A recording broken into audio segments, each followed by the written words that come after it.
Yo, what's going on, everyone? It's your boy DLloyd, and we are here trying to recap somewhat, at least, our Pittsburgh Steelers offseason going into season 4. Now, a lot of this was going on. I was supposed to be moving, well, I still am moving, but with the virus, everything's been going slow with the banks and all that good stuff. So hopefully I can close on Monday or Tuesday and start moving in early next week. But I had to pack, unpack, didn't have my stuff available, so I didn't really record anything in terms of preseason or the offseason. But I do want to recap the best way possible, and I figured probably the best way to do it is just to go through my roster and you guys can see position by position, and if I did make any adjustments or any thoughts, I can let you know where we are with that current situation. So starting at the quarterback position, of course, we still have Trevor Lawrence. I don't really think he upgraded, if anything, during the offseason. Still has the 95 throw power, which is nice. The accuracies are still pretty solid across the board. I don't really think much changed with Trevor Lawrence. The good thing is he is healthy heading into week 1. Hopefully he stays healthy. If he can stay healthy, he's going to be a big part of this offense in season number 2 for Trevor Lawrence. So we're looking for big things out of him. Our backup quarterback is Matthew Stafford. So this is a new addition, of course. We had Ian Book. We had Mason Rudolph. Both of them are gone. Matthew Stafford, 76 overall, 1 year, $10.9 million contract. He was just sitting there after the offseason, so we went ahead and we grabbed him just to get a solid backup quarterback. Hopefully, we never see Matthew Stafford except when he's holding field goals, but you never know. You know our team, we always deal with injuries. Now, at the running back position, a lot of stuff really happened. So Kerryon Johnson was available after the offseason, once again in free agency, because he's slower. You know, a lot of the people online, apparently, I'm new to this, so I'm still trying to figure out, prefer speed. Kerryon doesn't really have that speed at 88, but we went ahead and picked him up anyway. I really wanted to see what he could do just in the preseason, and do I really need to have that speed? I probably do. So I don't think Kerryon is going to be playing too much, but we did pick him up for $2.5 million. If this was like the Redskins or offline, this would have been a huge pickup. But like I said, online, everybody prefers speed, so he's not that useful. Now, Tevin Coleman, he did regress a little bit. He actually, I don't think it will show the regression now, will it? It will. So you see some of the regression. His speed surprisingly went down, but we did know he's going into his age 29 season. He has only 1 year left on his deal. I think for now he might still be that guy. He's close to one more upgrade, so maybe he could do something to hold on. Kenyon Drake actually was named first team All-Pro as a kick returner, which means we got 7 points that we can add to upgrade it. I think we split it up between juke move, we got it up to a 92.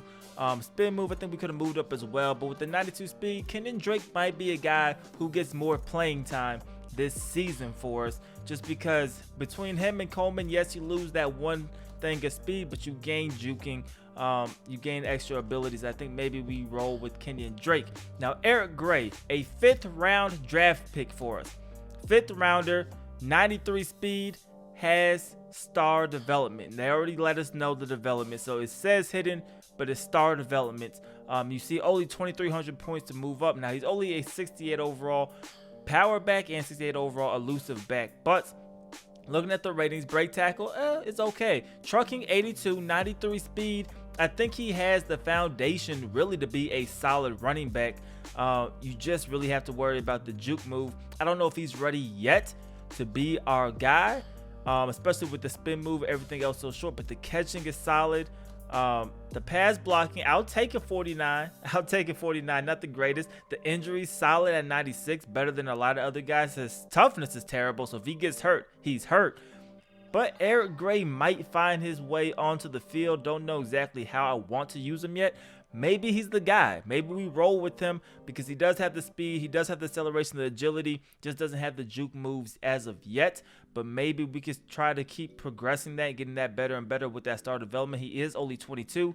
Maybe he's our guy for the final 2 seasons of this franchise. So that's kind of where we are with the running back position. Fullback, Jalen Samuels, nothing changed. We moved him. I wanted to originally move him to tight end.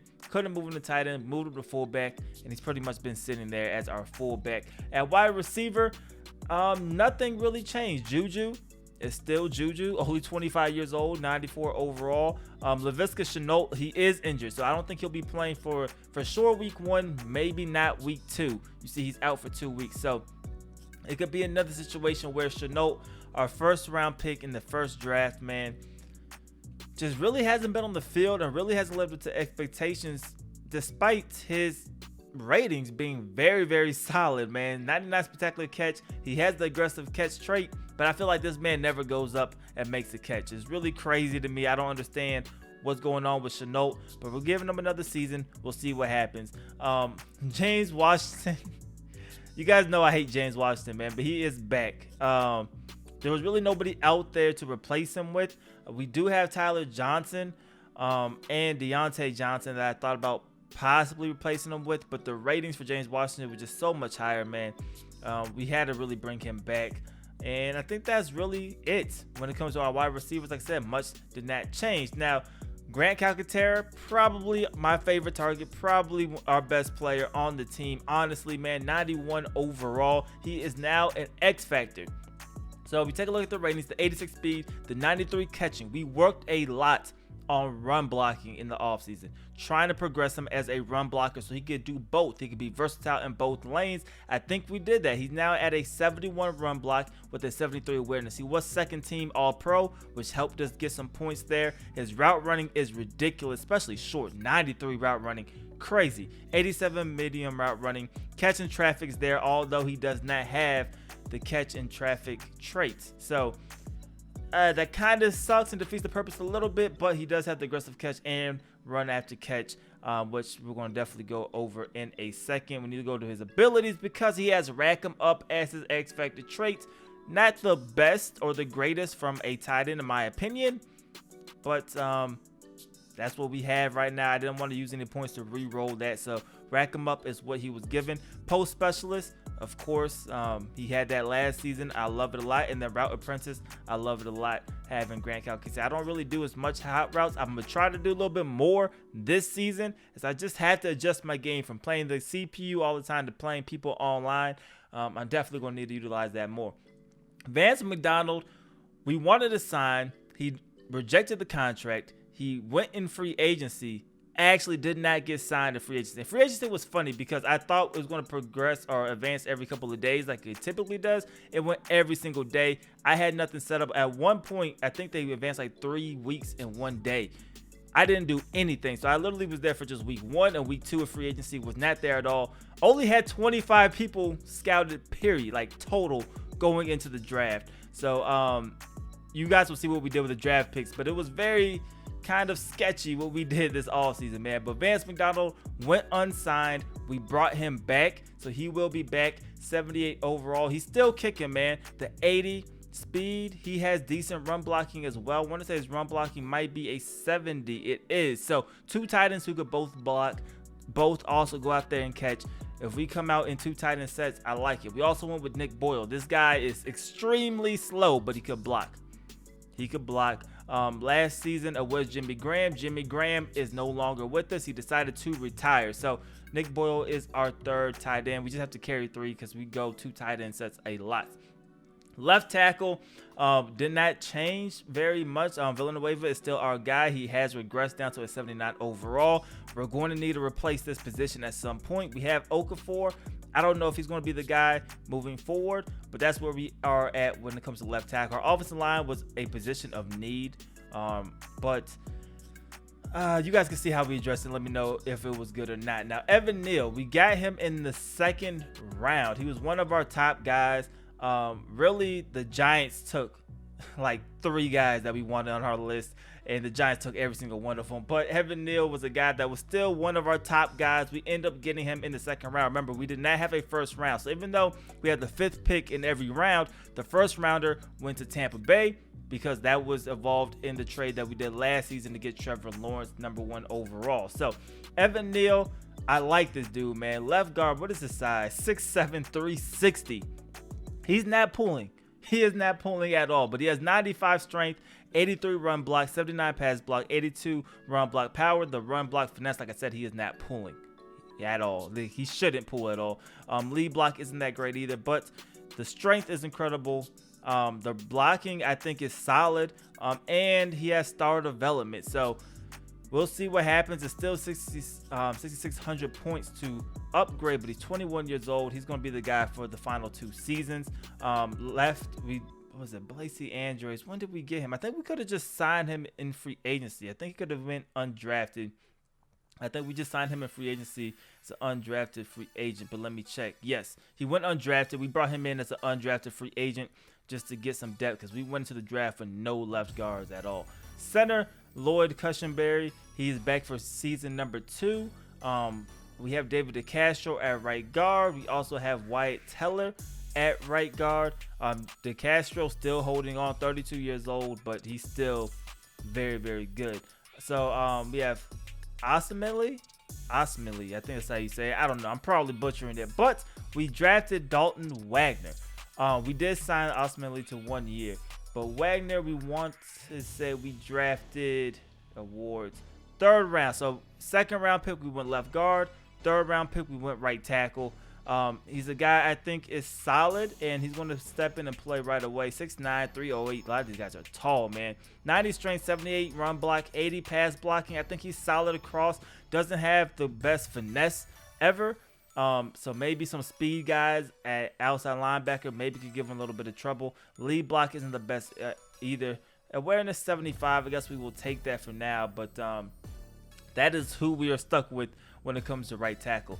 Left end, Tuitt is back. I don't think we did anything at left end. Right end, we did sign Cameron Hayward back. So we lost him last season to Denver. We got him back this season.